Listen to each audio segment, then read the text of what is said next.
Everyone, welcome back to my channel Jolly's blush bar. তোমরা সবাই কেমন আছো? আশা করছি সবাই খুব ভালো আছো। আমিও কিন্তু ভীষণ ভালো আছি। তো চলো আজকে একটা অনেকদিন পর একটা ভিডিও শুট করতে বসেছি। ভিডিওটা থাকছে ওয়েডিং গেস্ট লুক নিয়ে। আশা করছি ভিডিওটা তোমাদের ভালো লাগবে। আর খুব রিজনেবল প্রাইসের প্রোডাক্ট দিয়ে কিন্তু আমি আজকের মেকআপ লুকটা আমি তোমাদের সাথে শেয়ার করব। ফুল ভিডিওটা কিন্তু স্কিপ না করে দেখতে হবে প্রত্যেকবারের মতো। আমার চ্যানেলে যদি নতুন হয়ে থাকো তাহলে অবশ্যই কিন্তু আমার চ্যানেলকে সাবস্ক্রাইব করতে ভুলবে না। পাশে থাকা বেল আইকনটাকে কিন্তু অবশ্যই ক্লিক করে রাখতে হবে আমার সমস্ত ভিডিওর নোটিফিকেশন পাওয়ার জন্য। চলো বেশি কথা না বলে ভিডিওটা স্টার্ট করা যাক। তো তোমরা সবাই জানো যে মেকআপ শুরু করার আগে কিন্তু স্কিনটাকে খুব ভালো করে রেডি করে নিতে হবে, স্কিনে যাতে মেকআপ খুব সুন্দরভাবে সেট হয়ে যায় তার জন্য। তো ফেসটাকে আমি ভালো করে প্রথমে ক্লিন করে রেখেছিলাম। তারপর এখানে একটা সারোস্কির একটা আমি রোজ মিস্ট ইউজ করছি। এটা কিন্তু খুব ভালো একটা মিস্ট, এটা তোমরা মেকআপের আগে পরে মাঝখানে যখন ইচ্ছে তোমরা কিন্তু এটা ইউজ করতে পারো স্কিনটাকে হাইড্রেট করার জন্য। আর হ্যাঁ, আমি কিন্তু অফ ক্যামেরায় কিন্তু লেন্সটা পরে নিয়েছিলাম। তারপর দেখতে পাচ্ছ আমি একটা ময়শ্চারাইজার ইউজ করছি। এটা ফ্লিকার ময়শ্চারাইজার, খুব ভালো, আমার তো ভীষণ মোস্ট কারেন্ট ফেভারিট ময়শ্চারাইজার বলতে পারো। হ্যাঁ, একটু কস্টলি, বাট তোমরা কিন্তু এটা ইউজ করতেই পারো।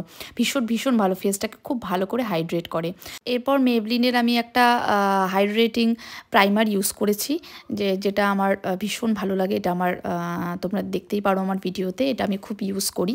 তারপর আমার স্কিন টোন অনুযায়ী একটা কনসিলার দিয়ে আমি কিন্তু আমার ফুল ফেস আমি ভালো করে কনসিল করে নিলাম।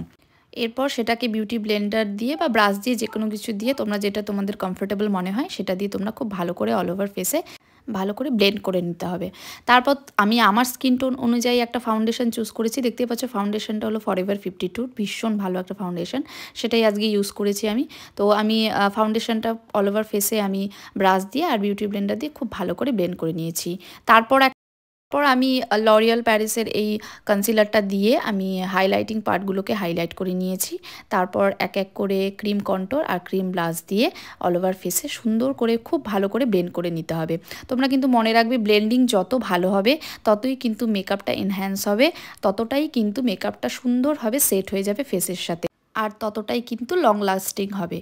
এরপর আমি মার্সের ট্রান্সলুসেন্ট পাউডার দিয়ে অল ওভার ফেসটার মধ্যে ভালো করে সেট করে নেব।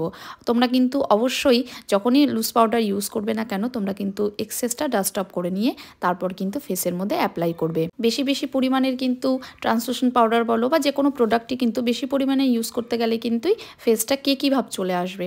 এরপর আমি একটা ব্রঞ্জার নিয়ে নিচ্ছি, এটা সুগারের ব্রঞ্জার নিয়ে আমি যেখানে কন্ট্রোল করেছি সেখানে পাউডার ব্রঞ্জার দিয়ে আমি ভালো করে সেটাকে সেট করে নিচ্ছি। এরপর একটা পাউডার ব্লাশ নিয়েছি, যেটা মিস ক্লিয়ারের, ভীষণ ভালো, খুব পিগমেন্ট ব্লাশটা দেখতেই পাচ্ছ, খুব কিন্তু কম পরিমাণে নিয়েছি। এক্সেসটা কিন্তু এটাও ডাস্ট অফ করে নিয়েছিলাম। এরপর সারোস্কির সেই মিসটা দিয়ে কিন্তু আমি আরও একবার ফেসের মধ্যে দিয়ে দিলাম হাইড্রেট আনার জন্য। আমি কিন্তু অফ ক্যামেরায় কিন্তু আমি আই লুকটা করে নিয়েছিলাম আর আইব্রোটাও করে নিয়েছিলাম। এরপর আমি ফেসেস কানাডা সেটিং স্প্রেটা দিয়ে অল ওভার ফেসে ভালো করে ফেসটাকে সেট করে নিয়ে তারপর হোজোর এই হাইলাইটারটা ইউজ করছি, খুব ভালো একটা হাইলাইটার।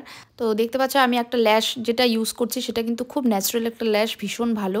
এর আগের একটা ভিডিওতেও আমি দেখিয়েছিলাম, একদম ন্যাচারাল, খুব ভালো লাগে। তারপর আমি লিপস্টিক ওয়্যার করে নিচ্ছি, এখানে লাভ আর্থের একটা লিপস্টিক আমি ইউজ করছি আর মার্সের লিপ লাইনার দিয়ে আমি লিপটাকে লাইন করে নিয়েছি। তো এটা হলো আমার ফাইনাল লুক। তো তোমরা দেখে বলো কেমন লাগছে।